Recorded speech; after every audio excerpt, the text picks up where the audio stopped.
শহীদ শরীফ উসমান হাদি রাহমাতুল্লাহ আলাইহি এই যুবক ইমানদার ছিল।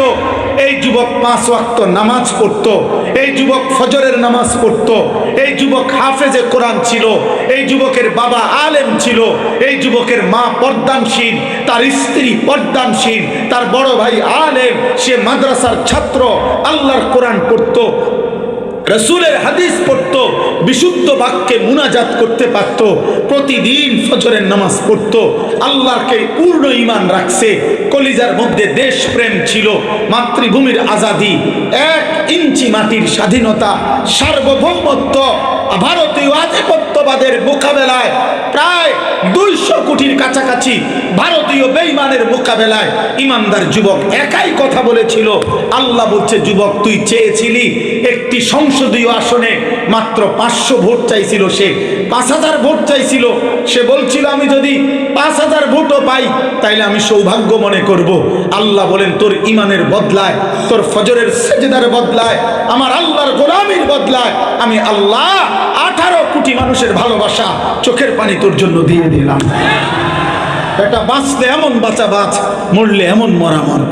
শহীদ শরীফ উসমান হাদি গোটা পৃথিবীকে দেখায় দিছে। এক যুবকের জন্য হাফেজ কাঁদে, আলেম, মুফতি, মুহাদ্দিস, পীর, বুজুর্গ, আউলিয়া, মাশায়েখ, তালেবে ইলম, সাধারণ জনগণ, বুড়া মা, কোলের বাচ্চা, সব কাঁদছে, সব কাঁদছে, সব কাঁদছে। আমার 75 বছর বয়স্ক মা, আমার মা কিছুই মনে রাখতে পারে না, কিছু চিনেও না, আমার আম্মা মোবাইলও বোঝে না। আমার মা, সেই বুড়া মা আমার, এই গতকালকে আমার মাগরিবের আগে মা আমারে জিজ্ঞাসে, ফুলাগার কি হয়েছে, ওরে মারলো কা? আমার মা কাঁদছে।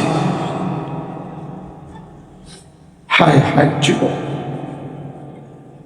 তোদের অগণিত চেহারা দেখে বোঝা যায় নামাজ পড়ো নাই। এই ভালোবাসা দিয়ে আমি কি করবো এটা দিয়ে? তোমরা আমারে বলো আব্বা, বলো বাপ, বলো আমি এটা দিয়ে করবো কি?